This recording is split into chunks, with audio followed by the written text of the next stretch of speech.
Wonderful. Thank you, John, and good afternoon, Cohort 2 MTW agencies. We are thrilled to have you here with us today. Congratulations on your selection as a Cohort 2 MTW agency. We are absolutely so excited to get started and to get to meet you guys during today's conversation. As the Cohort 2 agencies, we will be working with you as you test new ways of setting rent in the public housing and voucher programs. And we hope that through these tiered rent and step rent programs, it'll be easier to administer the policies to help the families in your communities.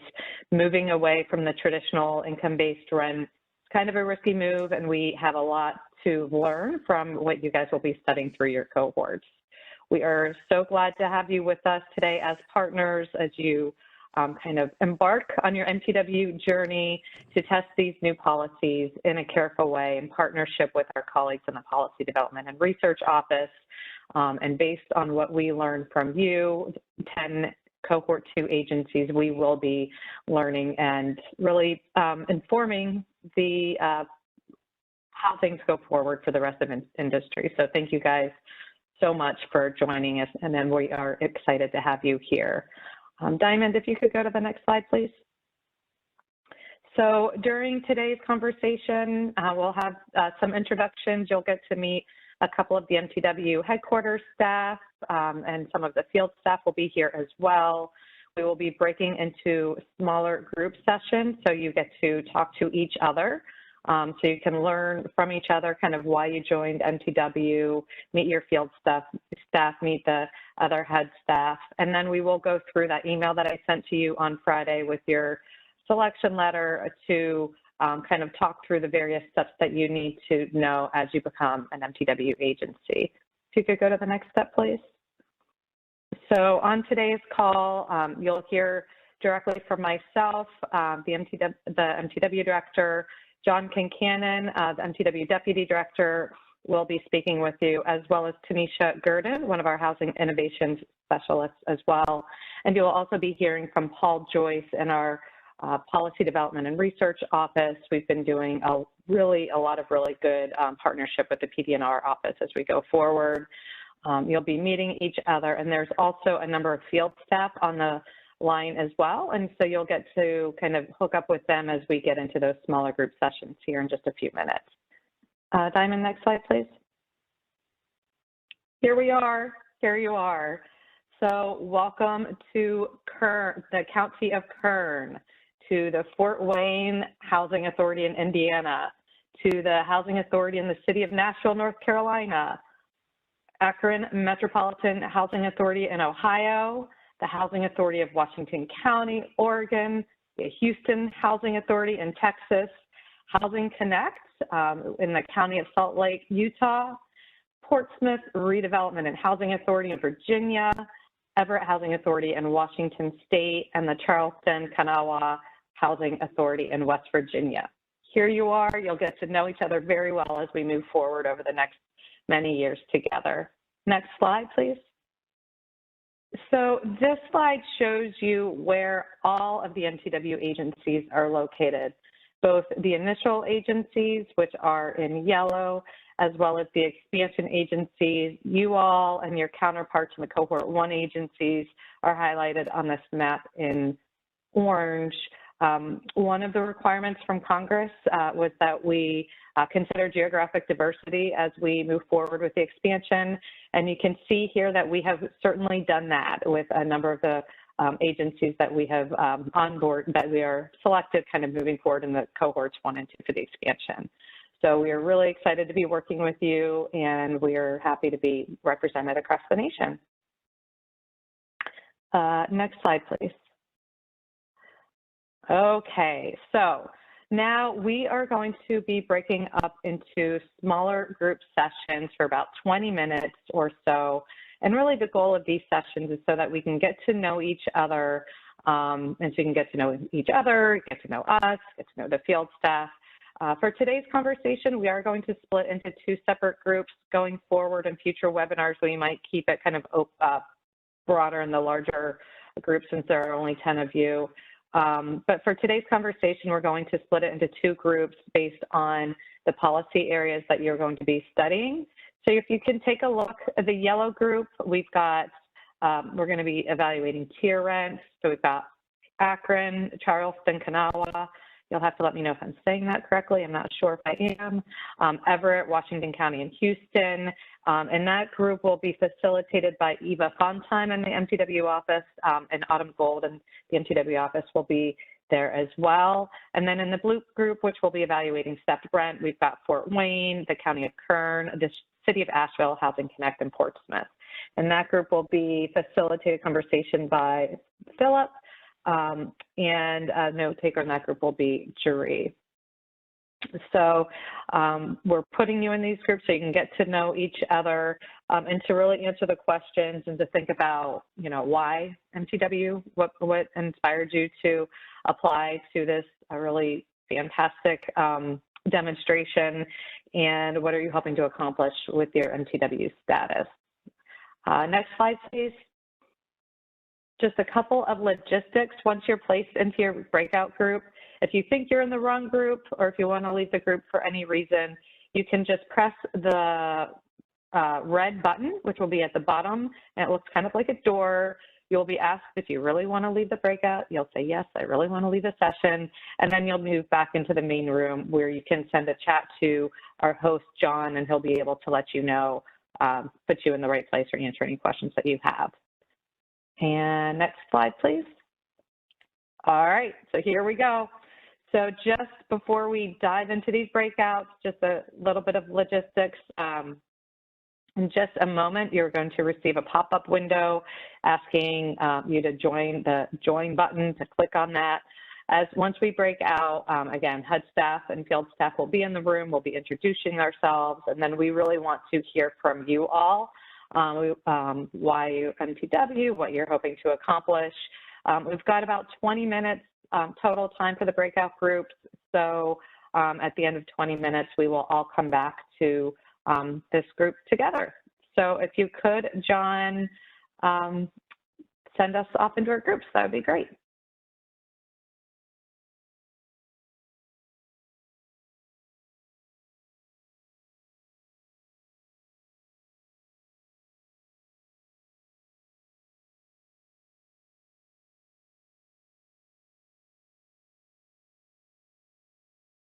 All right, are we back? Is everybody back? Can you hear me? I can hear you. We can hear you. Thanks, Tanisha. I can't tell if my video is on. I don't think it is. It's, you know, technology. You'd think after like 15 months we could figure this out. You don't need to see me, do you? It'll come up. It'll come back. Hey, everybody. I hope you guys enjoyed your conversation. Yes, there. Hi.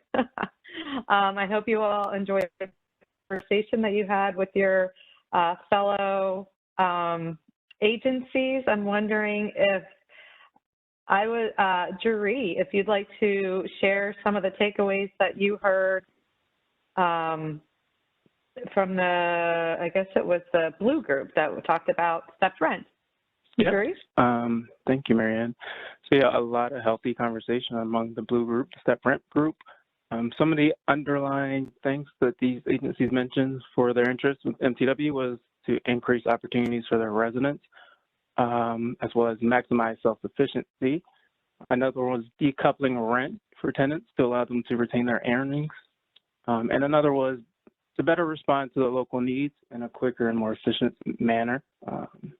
There were a couple of great examples that were given of why agencies had chosen this.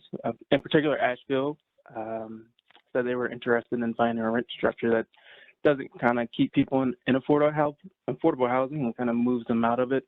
So they given an example of someone that might take a $10 hour job and paying under $50 in rent, that possibly spiking to a few $100s that that tenant then owes. So that was a good example there.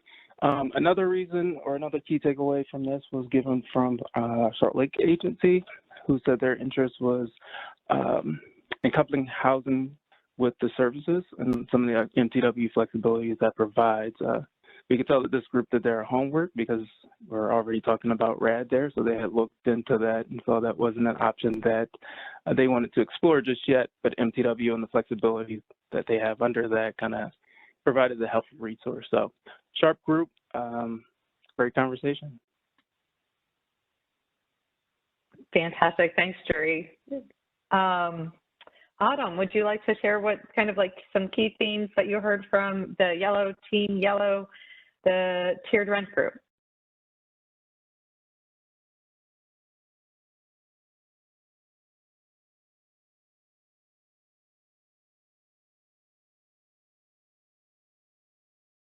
Mute Autumn.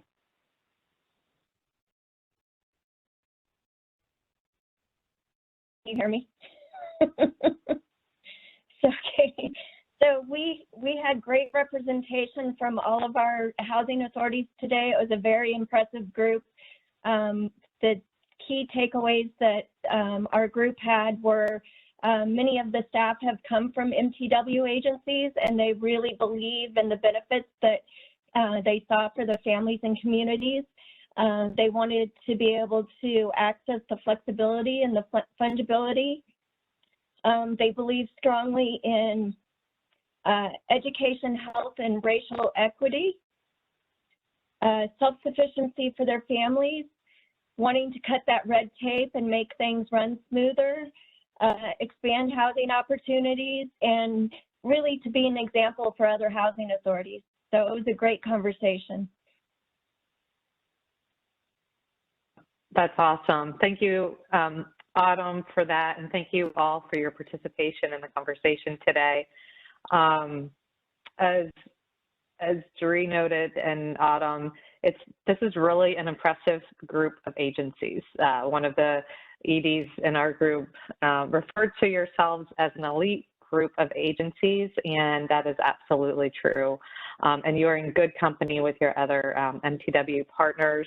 But we had a lot of applications, a lot of interest in MTW in this cohort. We rated and we ranked, and you guys, your applications, your plans kind of rose to the top. So we really look forward to working with you, to learning from you as we move forward, to bring you guys on and as you become an MTW agency.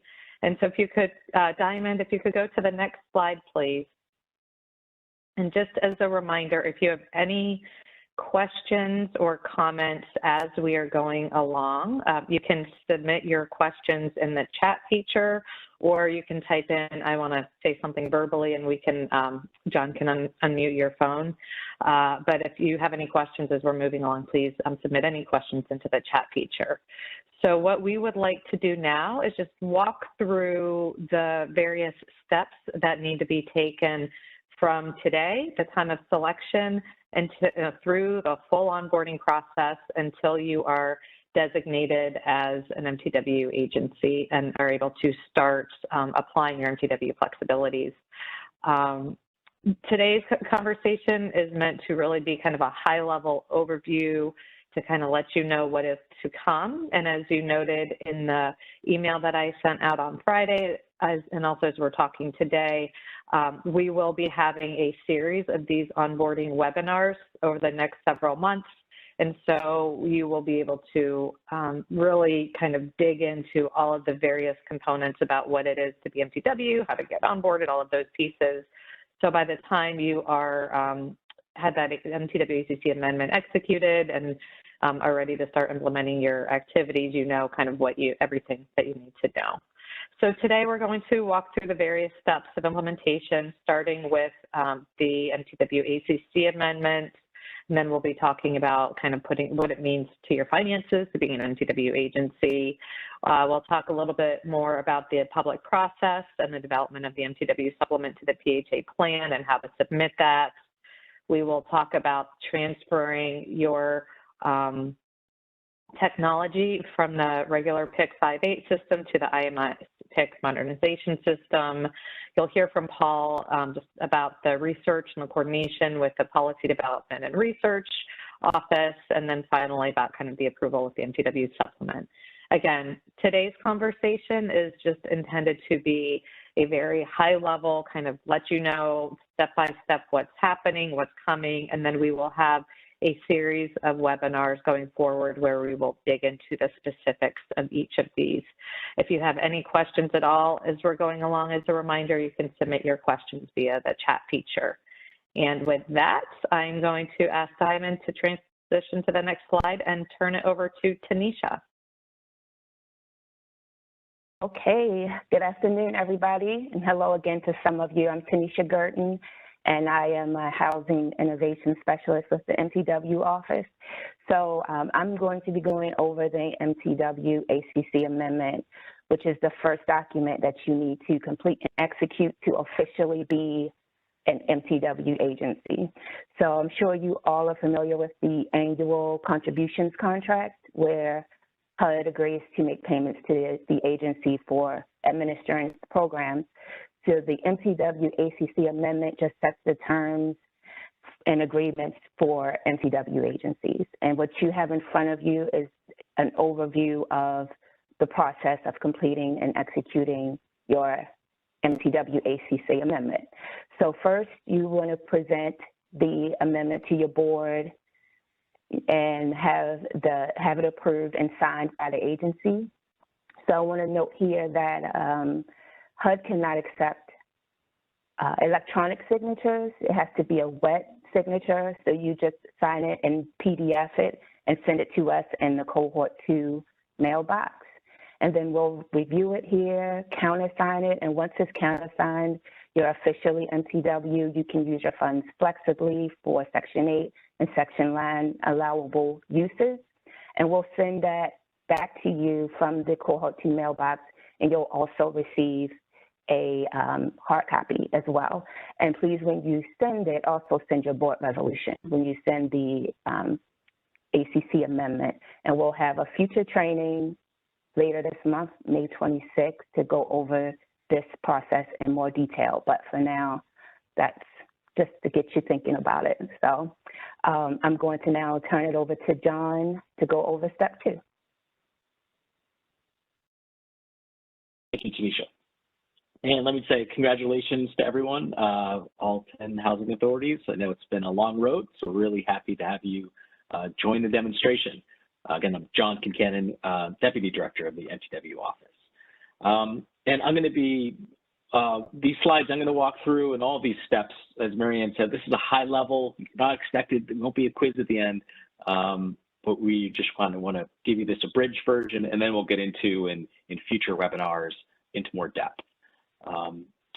But as, you know, see in this slide here about preparing your agency's finances, a major benefit to MTW, as you well know, is the funding flexibility, being able to use your Section 8 and Section 9 funds interchangeably and for uses that you previously may not have been approved to use them for. So that funding flexibility becomes available, as Tanisha said, the first of the month following your MTW ACC amendment execution. And what we mean by that is execution, meaning HUD's countersignature. So if assuming it was countersigned today, May 12th, your funding flexibility would kick in June 1st. So we expect those to be coming into the MTW mailbox following those steps that Tanisha laid out. We would recommend in preparation for that, now that you are officially an MTW agency, you know, working with your finance team, your accounting team to walk through the kind of changes that will come about as a result of this flexibility. We would encourage you, if you'd like, to look at we put on an MTW Finance webinar for the first cohort of expansion agencies in October of 2020, and it can be found at this link on the HUD Exchange. And also, the Section 5 of the MTW Operations Notice really walks through the renewals and how your funding works now as an MTW agency. Now, we would ask that you keep in mind that your agency may need to make changes to its financial policies and procedures related to funding, given this funding flexibility that's provided them under the MTW program. So they're, with a lot of this, as my breakout group was talking about, a lot of this red tape going away, you will just have to make some adjustments to that. Also, there's a reminder, our friend cash management still applies. That is 2 CFR Part 200. And we'll get into that more in future webinars, in addition to you know, the differences in reporting. There are simplifications of that as well, but there will be some changes for your office, or for your, excuse me, for your PHA. And so we'll be walking through, you know, part 1 on May 26th and part 2 on June 9th. We've separated it out just because there's so much involved with this, with what you can use your funding for and how to report it. So we'll bring your questions there, bring your finance folks, and we look forward to walking that in more detail. Next slide, please. Now, a large part of this is around, you know, the public process and developing of the MTW supplement. You know, something that stuck with me is one of our existing Pacific Northwest agencies, their executive director, talking about, you know, they thought MTW was really going to be the Wild West. It didn't turn out to be the Wild West like they thought, but it really did force them to rethink how they operated as a housing authority, how they rethought how they could work with their residents, and rethought how they could work with their community. And so that's why we really think that the public process or requirements are really important. So, and part of that is the MTW supplement. You know, what is it? It is the supplement to the annual PHA plan that's designed to inform HUD, our office, our field offices, our Office of Policy Development and Research. It's also designed to inform your families that you serve and members of the public in your communities about MTW activities and policies that you're seeking to implement. It's the public process piece. And we tied it to the PHA plan because we know that's something that you all are familiar with today. So we're trying to streamline that process. Now, it collects information regarding each of the MTW waivers. There are around, you know, 70 or so prescribed waivers and associated activities that are made possible through the operations notice and through safe harbor waivers. There's also a process for you all to propose activities that require agency-specific waivers that receive HUD approval prior to implementation. Now, this public process, prior to submitting your PHA plan with MTW supplement, you'll need to conduct up to 2 public meetings, and that is explained in the operations notice. And we say 2 is really, it's a floor. It's not a ceiling. If you're implementing just MTW waivers that in the section C of the MTW supplement, those are all of the things that are in the appendix, MTW waivers appendix. The minimum requirement is 1 public meeting. If you are seeking to waive any safe harbors or implement any agency-specific waivers, that would bump it up to 2 meetings. But again, we would encourage you to be meeting with your, you know, all of your stakeholders, your continuum of care, your nonprofit partners that you work with, your communities, your resident groups, meeting with them now just to figure out what are the challenges you all are facing as a housing authority and as a community and serving low-income people. So we will get into that a lot more in these webinars. Now, we believe the process is an effective tool for engaging the local community and a method for you all to receive feedback about potential activities to be implemented. Once you receive that feedback, we encourage you to take time to consider them and potentially modify your plans. And it's critical that this should be done through a collaborative process with your community. Next slide, please. And this builds into this MTW supplement. We are creating an online web-based system to submit the web-based MTW supplement. And once you submit that to HUD and receive HUD approval, you may implement your MTW activities. So, and this is designed to be a streamlined process to make it simpler for you.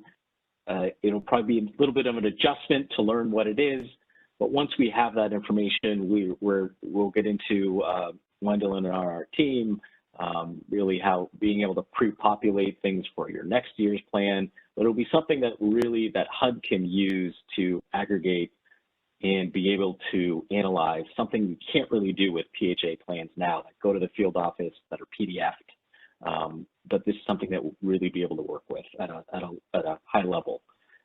You'll continue to submit your annual PHA plan along with this MTW supplement as an addendum.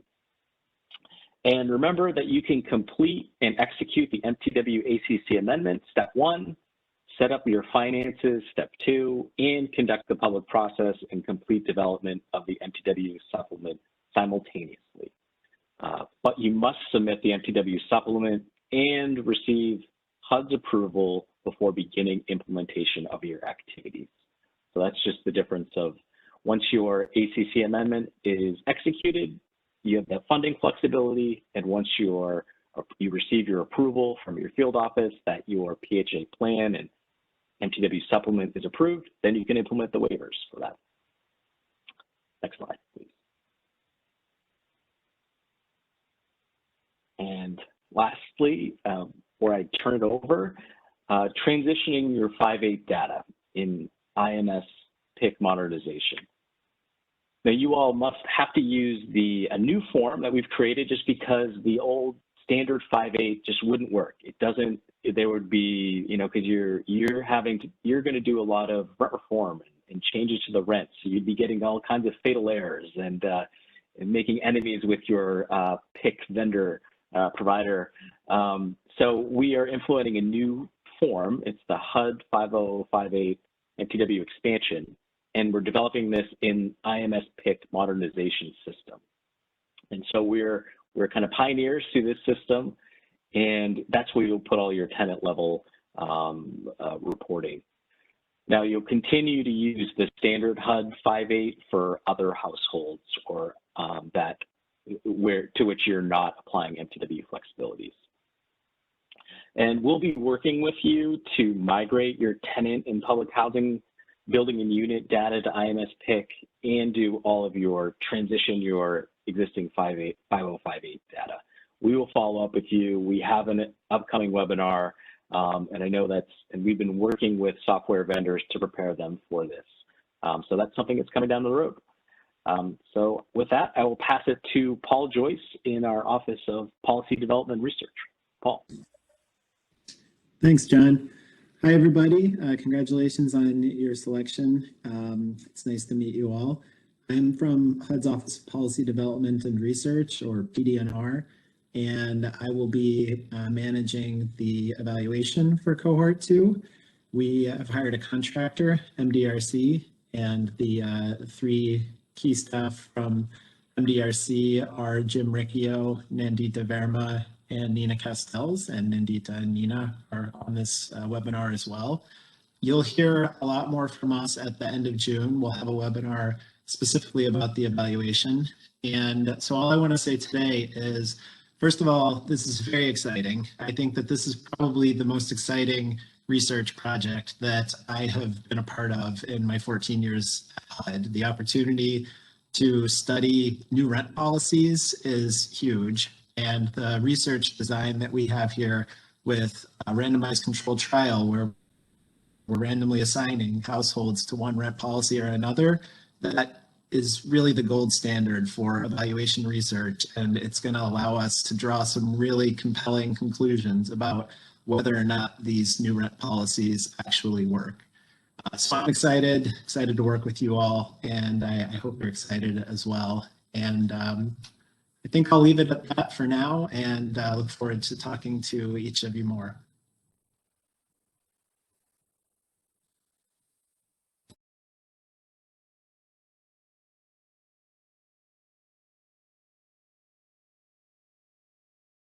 Tanisha? I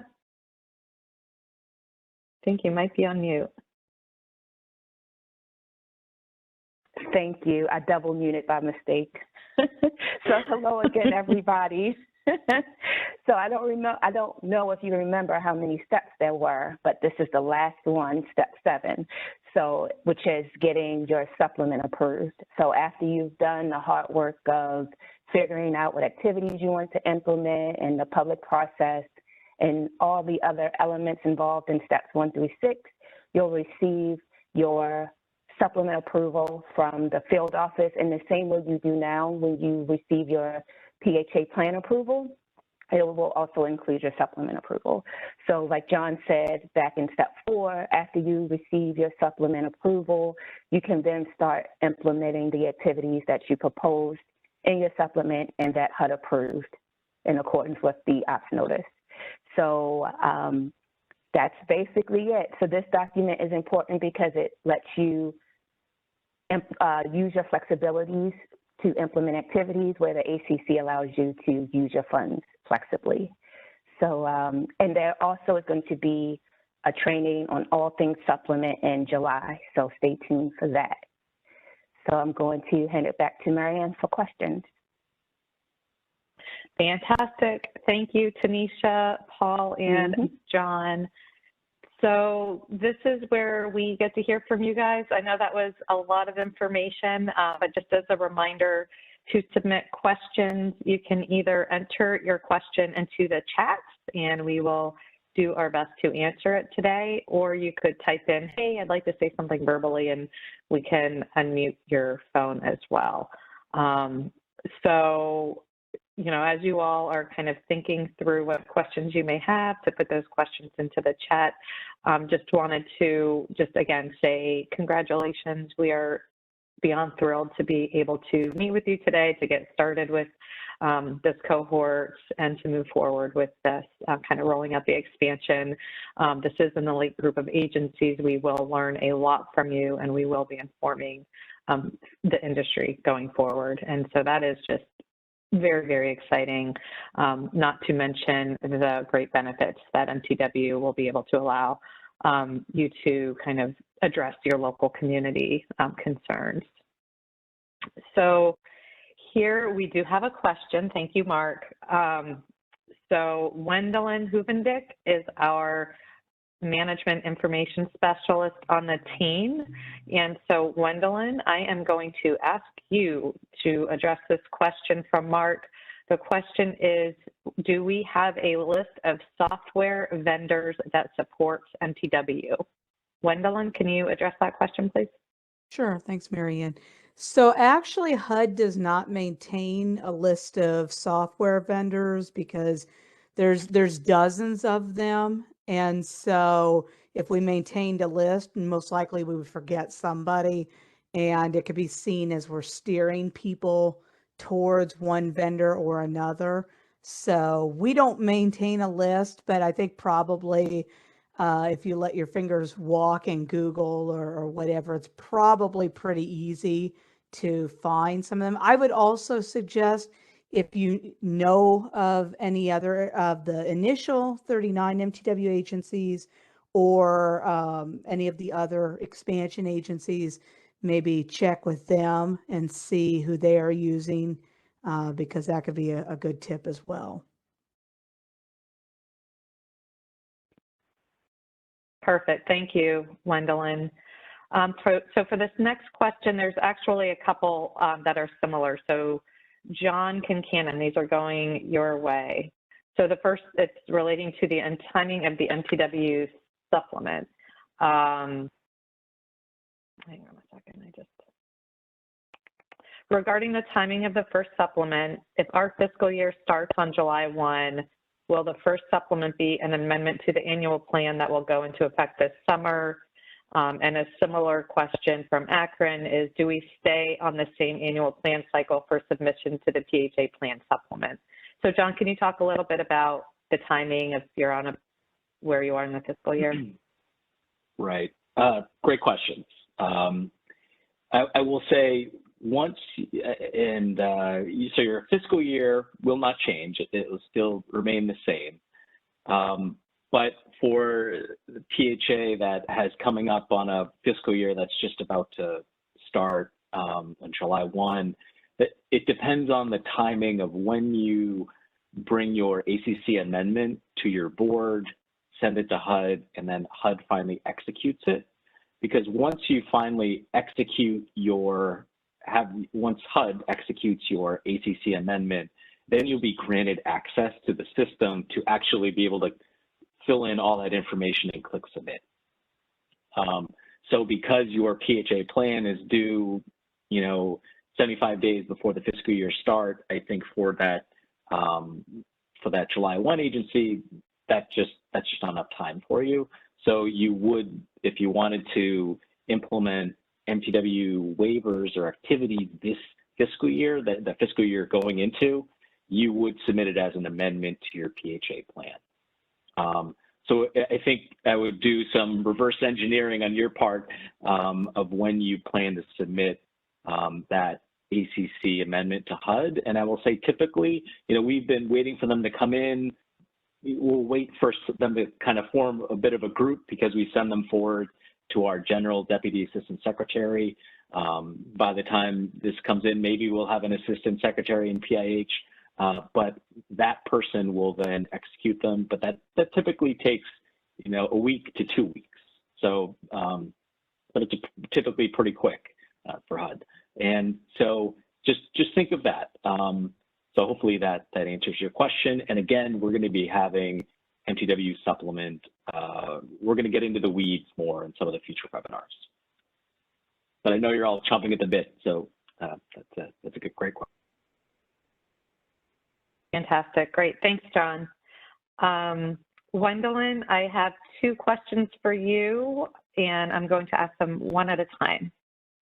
The first one is, one of the slides mentioned entering MTW flexibility tenants into the new PIC system.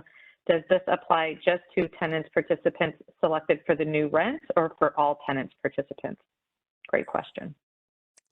Okay, so, and I might also ask Paul to weigh in on this too, because him and I have discussed this before. So if you're applying MTW flexibilities to a household, you will use the MTW expansion 50058 form to submit that tenant level data.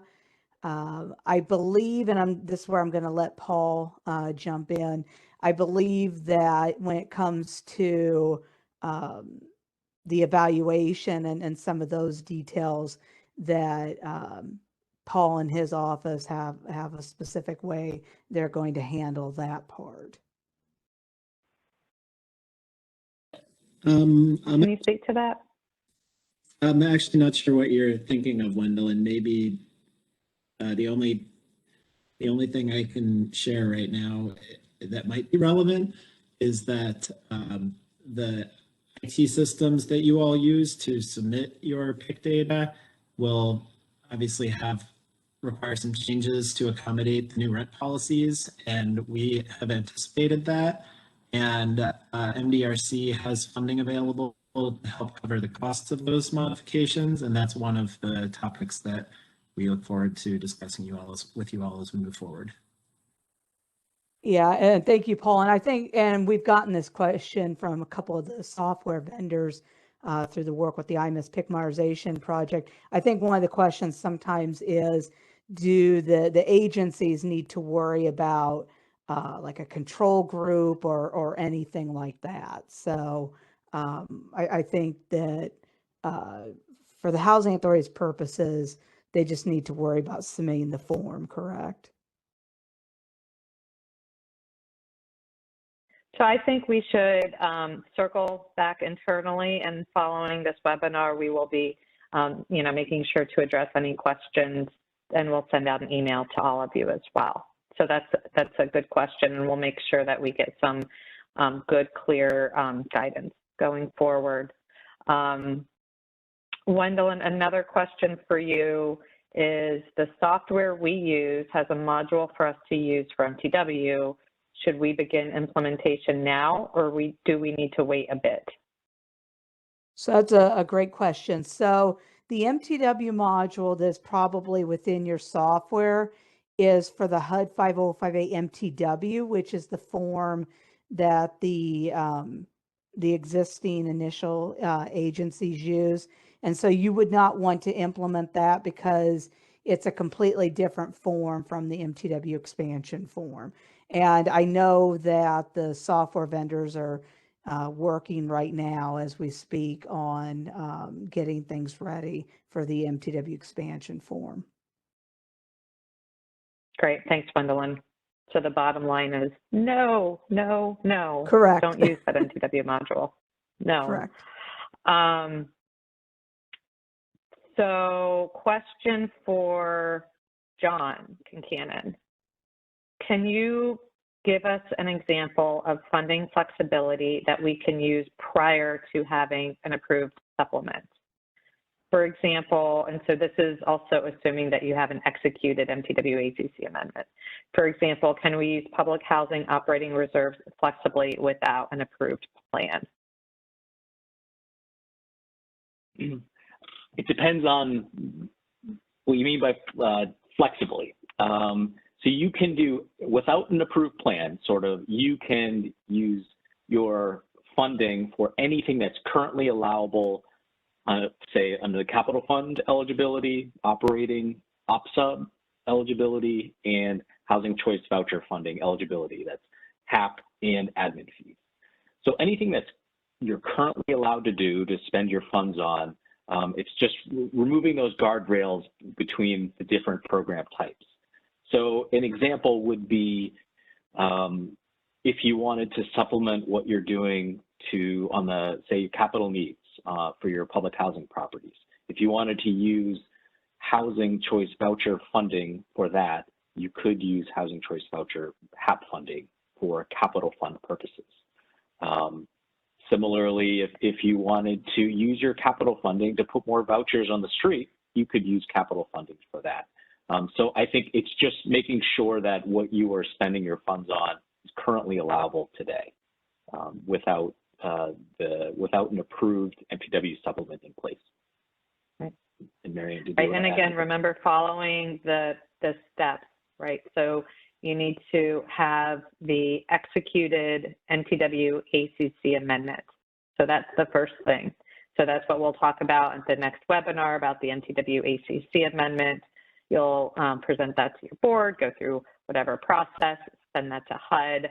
HUD will countersign it and execute it. Once that ACC amendment is executed, then you can use your funds flexibly. You cannot use your funds flexibly until you have an executed MTW ACC amendment. So I want to make sure that's crystal clear, and that is, and using funds flexibly just means using the funds for an existing eligible purpose under one of the three programs. Tanisha, question for you. And you should all have the answer to this question based on the email you got from me on Friday. How long does it usually take to get from step 1 to step 7? Okay. You can hear me, right? Great. Yep. So in the document that Marianne is referring to, we sent she sent a timeline last week, and we put together a timeline from when we sent you the letter to implementation, and we have in 3 different kind of categories. And if you didn't get that, just email the Cohort 2 mailbox, and I will send it to you. But if you start, say you start step 1, getting your ACC amendment executed in July, if it's executed in July, then you would more than likely, based on our timeline, be able to start implementing your activities in March of 2022, right? Yeah. So, because it's already, yeah. So that's our first timeline from July to March 2022. And then the latest is in December. If you execute your ACC, then you would probably be implementing your activities in July. But we have it broken down in how many months we think it would take you to get from step 1 to step 2 to step 3. And again, if you don't have that document, please email the Cohort 2 mailbox, and I will send it to you so you can have that visual. Perfect. Thank you, Tanisha. Okay, another question, John, relating to funding flexibility. We currently use HCV administrative fee reserves for landlord incentives. After signing the MTW ACC amendment, will we be able to use HAP funds for that purpose?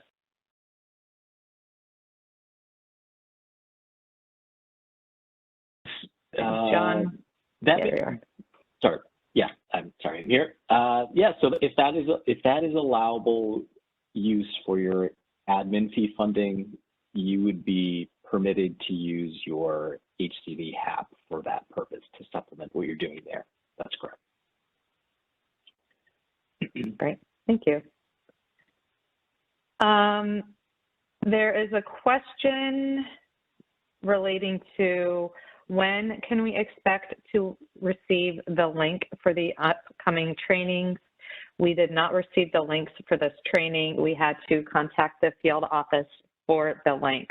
So we will follow up on that. We do want to make sure that you are at least holding the dates for each of the upcoming webinars. And if we don't yet have the links, we at least will be asking our ICF partners, contractors to send out the date. But I am asking each of you to please identify a primary point of contact that you would like us to include on all emails MTW. So this person would get the invitations to the web, so that way both the director and this point of contact would get the information to all of the webinars. Tanisha will be sending out a lot of follow-up information, tips and tricks and what you need to know about MTW from the MTW cohort to a HUD.gov mailbox. And so it would be helpful if we know exactly who you want to be getting those emails, and so we can include you on those. So please, please, please, if you could identify a point of contact at your agency, send an email to mtwcohort2@hud.gov, and we will be sure to include you on that. Let me just scroll through, make sure nothing else came in. No. So if we could move to the next slide, please, Diamond. And as we're just kind of closing up today's conversation, I would ask if you could enter into the chat box if there's anything specific that you want to make sure is covered at a future webinar, how you think this webinar worked, would you want to see continue, what would you want to see changed for a future one. We'll try to address that going forward in the future webinars. We have a lot of resources available for you all on our website, on the MTW website, on the HUD Exchange, on the MTW expansion site. You definitely want to stay familiar with the MTW selection notice that you all were selected under, the welcome letter from Dominique, the email from me with all of the various resources and timeline included on that. On our website, you will find a link to the MTW operations notice. There's the official Federal Register version that's really hard to read. That's up there, but you can also, we created a kind of a user-friendly version that I would really suggest that you link to it, refer to it often. That includes everything that you need to know as an MTW agency, how the funding is calculated, what the oversight will look like, what the waivers are available. All of that information is in the operations notice. The overall MTW page on HUD.gov, on that page, you'll see a link to all of the existing 39 agencies, all of their MTW plans and reports. You'll get to see the great stuff that they have done in the past. You'll see promising practices. You'll find links to various research that has been done on MTW. I'm sure you've all checked it out already, but if you haven't, please check that out. If you go to the expansion page, again, there's a lot of really good information relating to the operations notice, the supplement PDF, there's a cohort 2 specific page, so all the resources you want to know about each other is on there. If you go to the HUD Exchange page, there's a HUD MTW expansion page on the HUD Exchange page. So and there's also training and an online manual. So I definitely encourage you to check out our HUD Exchange and online manual, and we've really taken the operations down, and we've broken it down into bite-sized pieces. There's videos from some of the initial 39 agencies describing kind of what they do, things to consider. All of the past trainings that we've done, we did a bunch in the fall, and then we've done this onboarding series with the initial cohort. There's a lot of really good information on there, on the webinars as well. So definitely check out the HUD website, the expansion website, the HUD Exchange website. And the next slide, please. And so as a reminder, we do have a number of webinars coming up, the onboarding. So today was just kind of to give you a sneak preview of all things expansion that you might need to remember. The next one, we will be starting to drill into the MTW agency's finances, and that's a two-parter with an office hours because it's so important. We do have some MTW agencies from the prior, the expansion agents, the initial 39 agencies will be on that as well. So that's always really helpful. On June 30th, we have the conversation with the evaluators, so you can learn everything you need to know about the evaluation. And then we'll really dig into the public process, the MTW supplement, walking through it in real time. Gwendolyn will take you to the system, walk you through it, and have office hours on that. And at a to-be-determined date, we will also have a webinar on PIC modernization. And there you have it. I think that's it. Next slide. So again, thank you guys so much. Congratulations. Welcome aboard. We are thrilled to have you here with us. And as a reminder, please send out any points of contact that you want us to send future information to, so that we can make sure that you guys get all the information. But we are thrilled to have you as part of our MTW family. For those of you that we know from prior MTW or HUD Lives, welcome back. And for those that we are just now meeting, we are really glad to have you here and look forward to working with you. So thank you so much for your time this afternoon, and have a wonderful afternoon, everybody. Thank you. Bye. Thank you.